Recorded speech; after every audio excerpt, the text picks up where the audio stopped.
ভৱিষ্যতৰ ৰাজনন্দন হোৱা ওম শান্তি। আজিৰ মুৰলী 6 তাৰিখ 2 মাহ 2024। বাবাই কৈছে, মৰমৰ সন্তানসকল, নিজৰ জয় আৰু পৰাজয় ইতিহাস স্মৃতিলৈ অনা। এয়া সুখ আৰু দুখৰ খেল। ইয়াত সুখ দুখ সমান নহয়। এইখন বেহদৰ ডাৰ্মা অতিকৈ বিস্ময়কৰ। কেনেকৈ? উত্তৰ, এই বেহদৰ ডাৰ্মাখন ইমানটো বিস্ময়কৰ হয় যে গোটেই সৃষ্টিত প্ৰতিটো ছেকেণ্ডত যি যি হৈ আছে সেয়া পুনৰ হুবহু পুনৰাবৃত্তি হ'ব। এইখন ডাৰ্মা উকনিৰ নিচিনা ধীৰ গতিৰে চলি থাকে, টিক টিক হৈ থাকে। এটা টিক অৰ্থাৎ এটা মুহূৰ্ত আনটো মুহূৰ্তৰ লগত নিমিলে। সেইবাবে এইখন বৰ বিস্ময়কৰ ডাৰ্মা।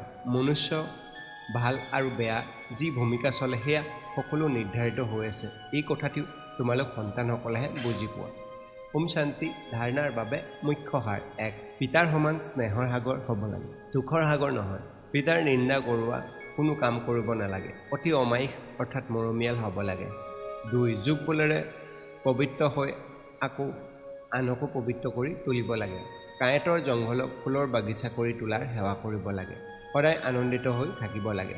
আমাৰ মৰমৰ বাবা পিতাও হয়, লগতে শিক্ষকো হয়। তেওঁ সমান মৰমীয়াল আন কোনো নাই।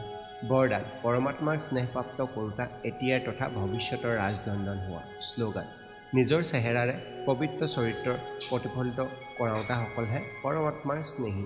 ওম শান্তি।